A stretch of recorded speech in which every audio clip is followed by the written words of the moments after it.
क्या आपने कभी गौर किया है, जैसे ही आप नहाने जाते हैं अचानक पेशाब का दबाव बढ़ जाता है। कभी ऐसा लगता है कि अभी तक कुछ नहीं था, लेकिन जैसे ही पानी शरीर को छूता है पेशाब की इच्छा जाग जाती है। क्या ये बस एक संयोग है या इसके पीछे कोई खास वजह छुपी है? जिंदगी में कोई भी घटना बस यूं ही नहीं होती, हर छोटी छोटी चीज के पीछे कोई ना कोई वजह होती है। अब सवाल ये उठता है कि नहाते वक्त हमें पेशाब क्यों आती है? क्या ये हमारे शरीर की कोई कमजोरी है? क्या ये किसी बीमारी का संकेत है, या फिर ये दिमाग और शरीर के बीच गहरे रिश्ते की तरफ इशारा करता है? बस सोचो, अगर ये सिर्फ शरीर का एक सामान्य काम होता तो हर कोई इसे इतना गहराई से क्यों महसूस करता? नहाना सिर्फ साफ सफाई का मामला नहीं है। नहाना एक ऐसा प्रक्रिया है जिसमें शरीर, दिमाग और आपकी पूरी चेतना जुड़ी होती है। पानी, जिसे सबसे पवित्र तत्व माना जाता है, सिर्फ आपके शरीर को नहीं धोता बल्कि आपके अंदर जमा थकान, तनाव और दबाव को भी धो देता है। और जैसे जैसे शरीर हल्का हो जाता है उसका दबाव पेशाब के रूप में बाहर निकलता है। लेकिन ये तो बस सतह की बात है, असली कहानी इससे कहीं गहरी है। क्योंकि शरीर का हर अनुभव मन का भी अनुभव होता है और मन का हर अनुभव शरीर में उतरता है। तो जब आप नहाते हैं ये सिर्फ एक जैविक प्रक्रिया नहीं है, ये आपके मन और शरीर के बीच एक बातचीत है। अब सोचो, जब पानी तुम्हारे शरीर को छूता है तो क्या होता है? तुम्हारी त्वचा के हर रोम छिद्र में हलचल मच जाती है, तंत्र का तंत्र सक्रिय हो जाता है। ठंडक या गर्म पानी का एहसास दिमाग को ये बताता है कि शरीर को कुछ छोड़ने की जरूरत है और उसका पहला तरीका पेशाब करना होता है। लेकिन ये पूरी सच्चाई नहीं है, क्योंकि अगर ये सिर्फ ठंडे पानी का असर होता तो फिर जब हम गर्म पानी से नहाते हैं तो ये क्यों होता? अगर ये सिर्फ मूत्राशय की वजह से होता तो नहाने से पहले ये क्यों नहीं होता और पानी गिरते ही अचानक क्यों होता है? यही वो राज्य है जो लोगों को हैरान कर देता है। जैसे ही आप नहाना शुरू करते हैं शरीर आराम की स्थिति में चला जाता है, और जैसे ही शरीर आराम करता है सबसे पहले वो दबाव को रिलीज कर देता है। ये दबाव कभी पेशाब के रूप में दिखता है, कभी गहरी सांसों में और कभी थकान के एहसास में। इंसान तब तक दबाव में रहता है जब तक वो खुद को छोड़ना नहीं सीखता।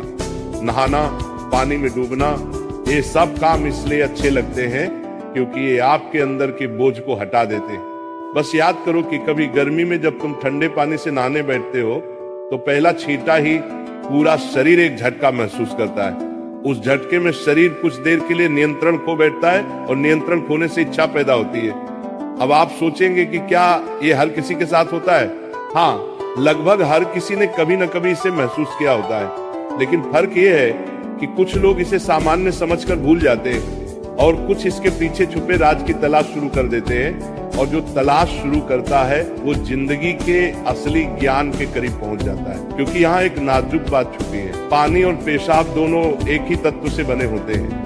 जब पानी बाहर से शरीर को छूता है तो शरीर के अंदर पानी का तत्व भी प्रतिक्रिया करता है। यही प्रकृति का संतुलन है, ये एक अनुनाद है। शरीर और प्रकृति के बीच रिश्ता आईने जैसा होता है, जो कुछ बाहर होता है वो अंदर भी परिलक्षित होता है। तो जब बाहर का पानी तुम्हारे शरीर से मिलता है तो अंदर का पानी यानी पेशाब भी बाहर आने को बेचैन हो जाता है। लेकिन अब सवाल उठता है, क्या ये सिर्फ पानी और मूत्राशय की बात है या इसके पीछे कुछ और भी है? क्या ये किसी कमजोरी का संकेत है? क्या ये किसी बीमारी का शुरुआती लक्षण है, या बस मन और शरीर के बीच की एक बातचीत है? यहीं से हमारी यात्रा शुरू होती है, शरीर के विज्ञान से लेकर आध्यात्मिक दृष्टि तक। क्योंकि अगर हम इसे बिना समझे सामान्य कहकर नजरअंदाज कर देंगे तो हम जीवन के एक बहुत बड़े संकेत को खो देंगे। तो चलिए अब इस रहस्य को और गहराई से समझते हैं। हर बार जब तुम कुछ छोड़ते हो, कुछ रिहा करते हो, तो वो तुम्हारे बोझ से आजादी देता है। लेकिन ध्यान रखना, ये सफर आसान नहीं होगा, क्योंकि जो दिखता है वो सच नहीं होता और जो नहीं दिखता वो गहरा सच होता है। लेकिन सवाल यह है कि ऐसा क्यों होता है कि कुछ लोग इसे ज्यादा महसूस करते हैं और कुछ कम? यहाँ मनोविज्ञान की भूमिका आती है।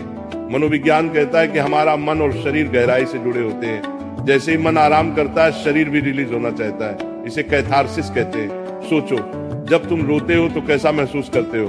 पहले तो भारीपन होता है, लेकिन रोने के बाद हल्कापन महसूस होता है। बिल्कुल ऐसा ही होता है, पेशाब आने में भी ऐसा होता है। ये एक तरह की साफ सफाई है, और नहाना भी ऐसी ही एक प्रक्रिया है जो आराम और तरोताजगी दोनों को जगाती है। इंसान लगातार दबावों के नीचे रहता है, तनाव, इच्छाएं, डर, गुस्सा, चाहते सब अंदर जमा रहते हैं। जब आप नहाते हैं तो पानी सिर्फ शरीर को नहीं धोता, ये आपके दबावों को भी पिघलाता है। और जैसे ही दबाव कम होता है, शरीर से छोटे छोटे रिहाई के संकेत पहले निकलते हैं। मतलब पेशाब आने की इच्छा सिर्फ जैविक नहीं है, बल्कि मनोवैज्ञानिक भी है। ये इस बात की निशानी है कि जैसे ही आप आराम में, शरीर राहत चाहता है। पानी सिर्फ शरीर को साफ नहीं करता, ये आपके अवचेतन तक पहुंचता है, क्योंकि पानी का अस्तित्व बहुत गहरा है। आप माँ के गर्भ में पानी से घिरे हुए पैदा हुए थे।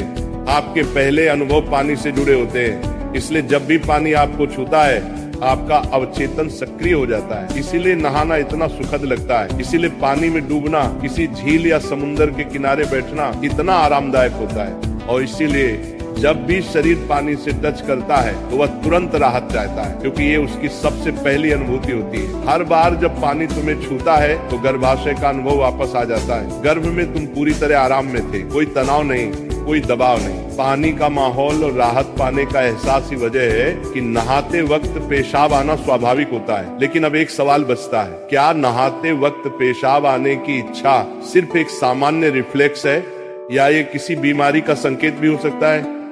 विज्ञान मानता है कि अगर ये बहुत बार होता है, बहुत ज्यादा तलब होती है, आप इसे कंट्रोल नहीं कर पाते, तो ये ओवर एक्टिव ब्लैडर या किसी और मेडिकल कंडीशन का संकेत हो सकता है। लेकिन अगर ये कभी कभार होता है तो ये बिल्कुल नेचुरल है, बिल्कुल सामान्य है। अब सोचो, क्या आपने कभी ध्यान दिया कि ये तलब तभी बढ़ती है जब पानी डाला जाता है? मतलब यहाँ ट्रिगर पानी है, और पानी सिर्फ शरीर को नहीं छूता, बल्कि दिमाग और सबकॉन्शियस को भी। तो असली सवाल ये है कि क्या आप इसे बस एक प्रॉब्लम मानकर नजरअंदाज कर देंगे, या इसे एक संकेत के रूप में लेंगे कि दोनों शरीर और मन को आराम चाहिए, हल्कापन चाहिए, आजादी चाहिए। हर तरह की रिहाई सिर्फ जैविक नहीं होती, ये आध्यात्मिक भी होती है। आपको छोटे छोटे रिहाई के मौके दिए गए हैं ताकि आप एक बड़े रिहाई की तरफ